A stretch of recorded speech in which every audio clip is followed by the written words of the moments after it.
কণ্ঠ দিয়া 70 রকমের আওয়াজ বাইর হইবে। আল্লাহু আকবার। একটা কণ্ঠ দিয়া দাউদ নবীর 70 রকম আওয়াজ বাইর হইবে। জান্নাতীরা এবার পাগলের মতো হয়ে যাইবে, উন্নতহীন হয়ে যাবে, আর বলবে আল্লাহ, এত সুন্দর তেলাওয়াত দাউদ নবীর কোনদিন কল্পনাও করতে পারি নাই। এত সুন্দর কণ্ঠ দাউদ নবীর কোনদিন কল্পনাও করতে পারি নাই। এত সুন্দর কণ্ঠ। আল্লাহ, তেলাওয়াত বন্ধ করিয়েন না, মজাই লাগে শুনতে, মজাই লাগে। তেলাওয়াত বন্ধ করিয়েন না, মজাই লাগে গো, মজাই লাগে। এমন ভাবে দাউদ নবীর তেলাওয়াত চলতে থাকবে, চলতে থাকবে।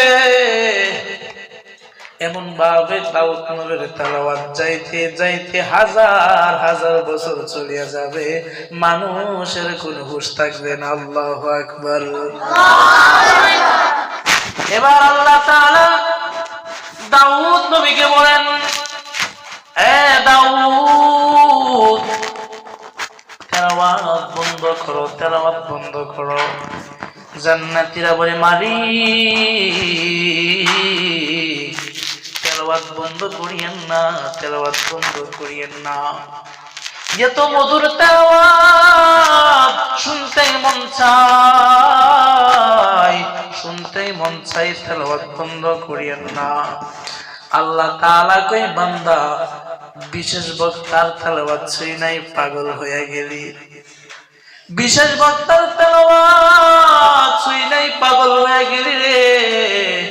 এখনো তো প্রধান বক্তায় বসাই নাই, এখনো তো প্রধান বক্তায় বসাই নাই রে বান্দা। দাউদ নবী এই কোরআনের জন্য কষ্ট করে নাই, দাউদ নবী রক্ত জড়ায় নাই, উহুদের ময়দানে দান দান ভাঙে নাই। আজকে আমার বন্ধু কষ্ট করেছে, আমার বন্ধুকে সম্মান দিয়ে আজকে মাহফিলের প্রধান বক্তা বানিয়ে দিলাম। সেদিন আমাদের নবী প্রধান বক্তা থাকবে, আমাদের নবী যে আমরা উম্মত, আমাদের পাওয়ার থাকবে অন্যরকম। আমাদের নবী তেলাওয়াত করছে, তাকাইয়া দেখো, আমার নবী তেলাওয়াত করতেছে। এবার জান্নাতীরা লক্ষ্য করে দেখে দাউদ নবীর থেকে আমাদের নবীর কণ্ঠ আরো হাজার হাজার বেশি গুণ সুন্দর শোনা যায়। জান্নাতীরা এবার আরো পাগল হয়ে যায়। আয় আল্লাহ, এত সুন্দর কণ্ঠ, এত সুন্দর কণ্ঠ, আয় আল্লাহ, তেলাওয়াত বন্ধ করিয়েন না, মজাই লাগে, মজাই লাগে, শুনতে মনে চাই, শুনতে মনে চাই। আমাদের নবী সেদিন সূরা ইয়াসিন থেকে তেলাওয়াত করবে। কোথায় থেকে? সূরা ইয়াসিন থেকে তেলাওয়াত করবে। এমন ভাবে আমাদের নবীর তেলাওয়াত চলতে থাকবে, চলতে থাকবে, ধারাবাহিক ভাবে চলতে থাকবে। জান্নাতীরা আল্লাহর কাছে রিকোয়েস্ট করে, আল্লাহ, তেলাওয়াত বন্ধ করিয়েন না, বন্ধ করিয়েন না, মজাই লাগে, মজাই লাগে। এবার আমাদের নবীর তেলাওয়াত শুনতে শুনতে মানুষ গুলা লক্ষ লক্ষ বছর চলে যায়, কোনো খবর নাই। খুবই সুবহানাল্লাহ, খালি বিষয়। আমরা দুনিয়াতে বাঁচি 60 বছর, আর লক্ষ লক্ষ বছর যাবো গান আমাদের নবীর তেলাওয়াত শুনি না। এটা শুনে ঠিক মেরে দিয়েছে। আমাদের নবীর তেলাওয়াত শুনে লক্ষ লক্ষ বছর খবর নাই। এবার আল্লাহ তাআলা বলে, বন্ধু, তেলাওয়াত বন্ধ করেন, তেলাওয়াত বন্ধ করেন। জান্নাতীরা বলে, আল্লাহ, দাউদ নবীর কণ্ঠ বন্ধ করলেন, এবার আমাদের নবী মুহাম্মদের তেলাওয়াত বন্ধ করবেন না। আল্লাহ বলে, বান্দা, দাউদ নবীর কণ্ঠ শুনে পাগল হয়ে গেলি, আমার বন্ধুর তেলাওয়াত শুই নাই পাগল হয়ে গেলি। দাউদ নবীর কণ্ঠ কে দিছে? জোরে আমাদের নবীর কণ্ঠ কে দিছে? এই পৃথিবীতে সমস্ত মানুষের কণ্ঠ কে দিছে? আল্লাহ কই সমস্ত মানুষের কণ্ঠ, সমস্ত মাখলুকতের কণ্ঠ আমি দিলাম। এবার আমার দেওয়া বাণী, আমার দেওয়া কোরআন, আমার দেওয়া কণ্ঠ দিয়ে শুনছো, এবার আমি আল্লাহর কণ্ঠ দিয়া এবার আমার কোরআন শুনতে চাসনি? তখন জান্নাতে যে কি একটা হালাত হবে, কি একটা অবস্থা হবে, এটা বুঝাইবার ক্ষমতা নাই। এমন একটা হালাত আল্লাহ তাআলা কোরআন থেকে তেলাওয়াত করে, আল্লাহ তাআলা যখন তেলাওয়াত করবে, আমার মাওলা দুনিয়াতে এত মানুষের তেলাওয়াত শুনে আমরা পাগল হয়ে যাই। চরমনাই পীর সাহেব হুজুর যখন ওয়াজ করে, যখন বয়ান করে, মানুষ পাগল হয়ে যায়। কিন্তু লক্ষ্য করে দেখো, আমার আল্লাহ যদি সেদিন তেলাওয়াত করে, জান্নাতীরা কেমন হতে পারে?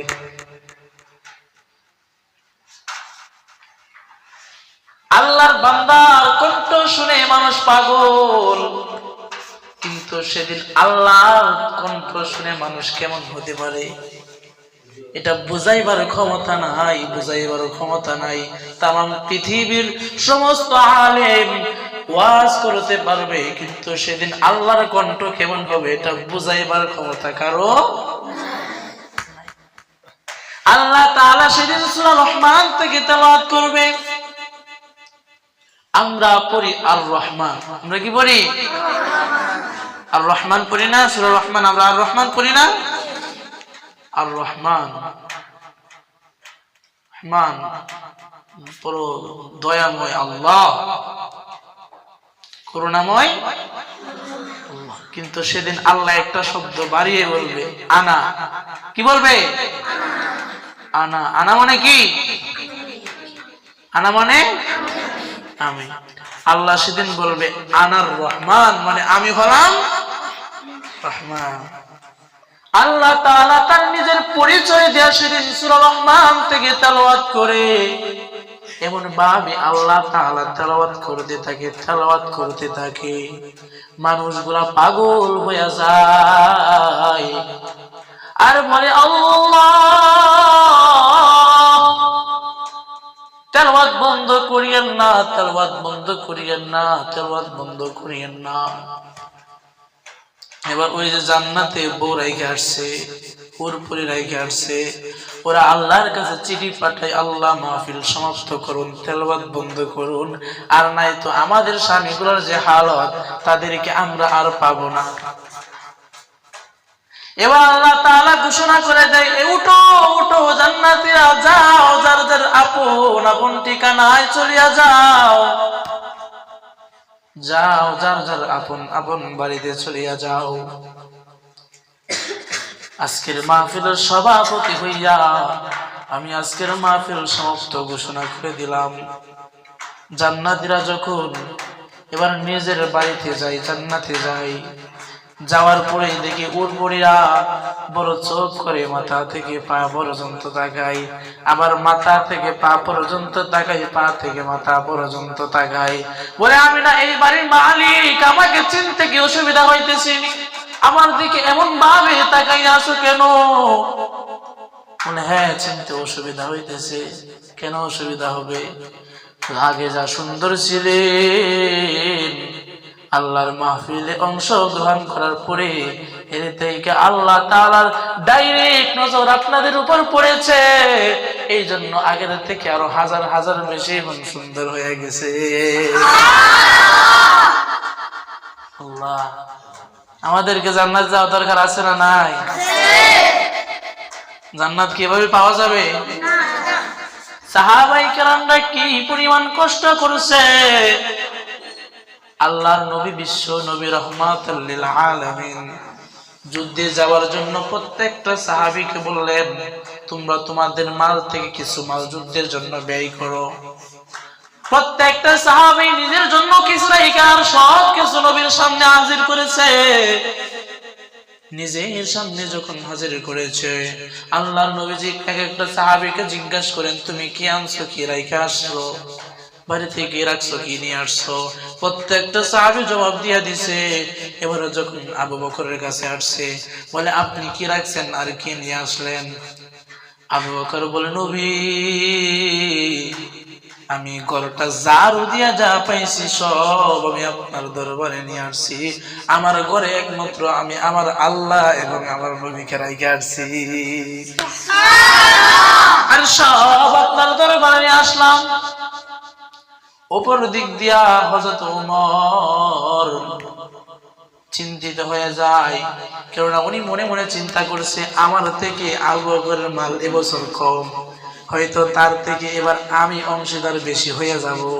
কিন্তু লক্ষ্য করে দেখে যখন এই কথা শুনছে, এবার বলে হায় হায়, যদি মাল বেশি দিয়া থাকো কিন্তু আবু বকরের মতো কোরবানি তো আমি ওমর দিতে পারি নাই। চিন্তিত হয়ে যায়। অপর দিক দিয়ে নবীও পেরেশান, সবকিছু নিয়ে আসছে, নবীও পেরেশান। এমন সময় জিবরাইল আমিন এসে হাজির হয়ে গেলেন। জিবরাইল আমিন এসে আমার নবীকে সালাম জানায়, আমার নবীকে সালাম জানায়, আমার নবী, আমার আল্লাহ প্রতিদিন আপনাকে সালাম জানায়, আজকে আপনাকে সালাম জানানোর সাথে সাথে আল্লাহ আবু বকরকে সালাম জানিয়েছে। নবী আল্লাহ আবু বকরকে সালাম জানিয়েছেন। এমন সময় আল্লাহ জানতে চাই, এই তো সবকিছু দান করার পরে আবু বকরের মনটা খুশি না বেজার হয়ে আছে, এটা আল্লাহ তাআলা জানতে চাই। আপনি আবু বকরকে জিজ্ঞাসা করেন। আল্লাহ নবী বলে, আবু বকর, আপনার এত সম্মান, আমার আল্লাহ তাআলা আপনাকে সালাম পাঠিয়েছেন। এমন সময় আমার আল্লাহ জানতে চাই, আপনি এত সমস্ত কিছু দান সদকা করার পরে আপনার মনটা খুশি না বেজার? এবার আবু বকর জবাব না দিয়া কান্না শুরু করে দিলেন। আবু বকর কান্না শুরু করে দিলেন। নবী বলে, আবু বকর, আমি আপনাকে প্রশ্ন করলাম, আপনি জবাব না দিয়া কান্না করলেন কেন? আবু বকর বলেন, ও নবী,